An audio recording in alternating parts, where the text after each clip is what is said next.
Good morning. I just been rabbiting onto myself without starting the magic little man in this machine to turn the camera.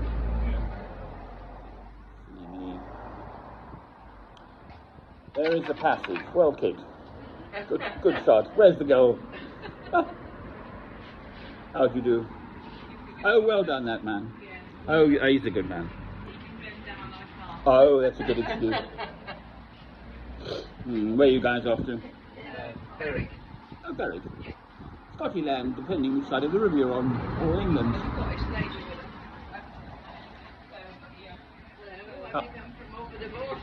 I've come from the stars. God sent me down to the world. He said it's a mess. I'm a monk, really. Anyway, fix it, he said, but you need some help. See if you can't find some other people to help you fix it. So you're looking for other people to help me fix the world, because it's. You think you'll do it?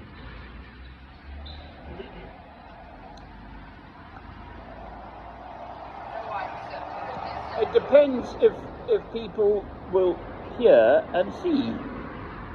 And COVID was just the foretaste, as far as I'm concerned, of the troubles that are coming. Just look, I mean, everyone's on strike, aren't they? The doctors, the lawyers, the bin men, the train drivers, everyone. It's like the whole of society is all ornery and kind of, yeah. Right. So where are you at?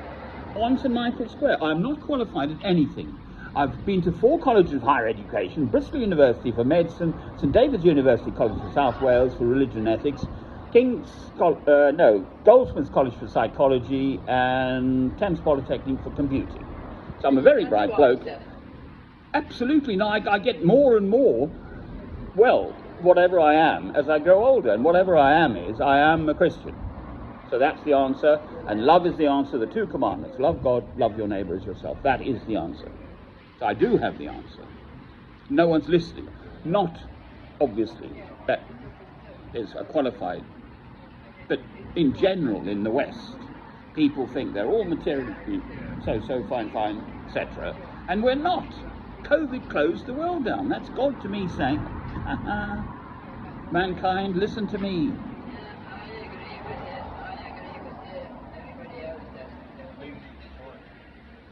My ancestor was a missionary, trained with Livingstone, Sir William Ross.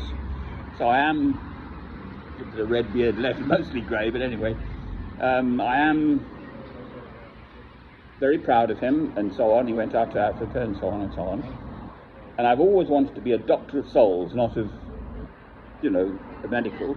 My mother wanted the doctor, so I was lined up for that. My brother was going to be an airline pilot. He, in fact, is a doctor in Harley Street now in London, my older brother. So mother did get her doctor. And I'm still at it, really. I make films. I've got over 3,500 of these films up on 6 channels on YouTube. I speak as a Christian. That's what I'm doing now. Do you send them out? On YouTube, yes. The whole world could watch if they wanted to. I get handfuls of views. Nothing. Do you mind being on film? No, I don't want to be in film. No, right. No, I don't mind talking to you. I don't want to be in film. No, right. So are you shopping for the... That's just for the day. No, I went in for the fish. The whole monastery consists of flies, spiders, my birdies. I forgot birdie feed. Bother. I give them oats. I want to write a list. No, I just go round. Oh dear. No, I just go round saying I need that. I forgot that, and I'll go back When tomorrow. did you forget it? It couldn't have been important enough. Oh no. I feed them oats, and I've got a spare bag hidden in case, and another cupboard. Why are you hiding the bird foods from the birds? No, I've got a spare bag hidden. The main bag is down to half full, but Just in case. just in case, I do have a spare bag in another cupboard, which I have opened once, because I did run out on the main cupboard. My granny, well, we grew up on big farms in the bush in Africa. Yeah, there was always 6 months of supplies in the house.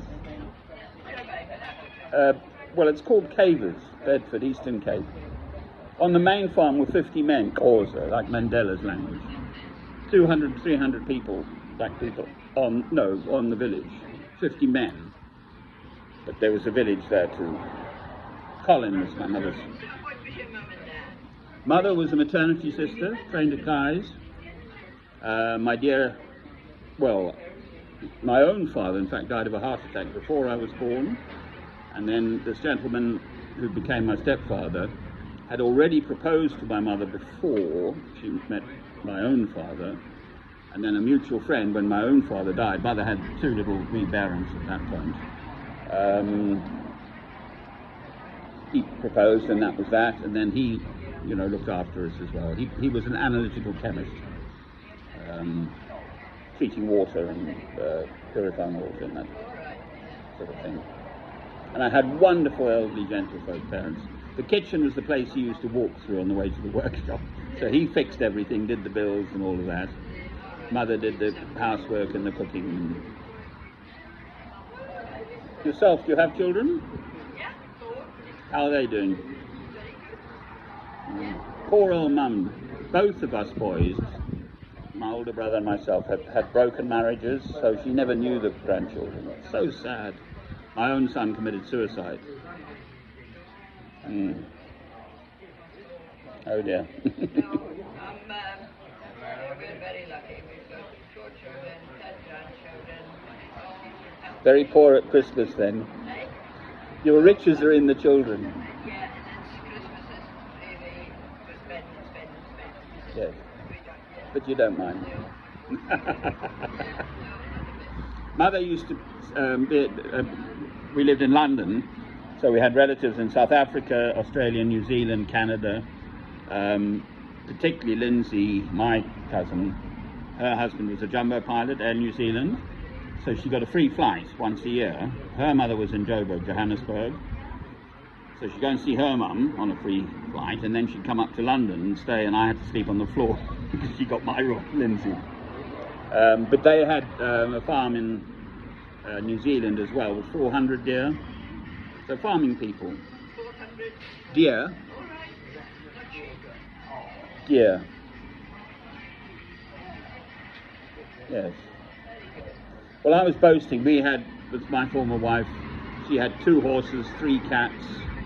I had 1 horse, 1 beautiful German Shepherd dog, and 1 Siamese cat, who I wasn't very fond of in the end. So I was saying, and plus our son, Robert Francis. So I said to Lindsay, I've got, 1, 2, 3, all the legs, how many legs have I got in my home? And she said, well, I actually look after, they've got 2 boys as well, they've got policemen in New Zealand now, but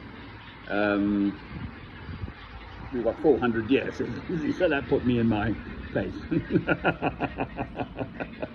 it is. Aye, aye. Thanks for listening.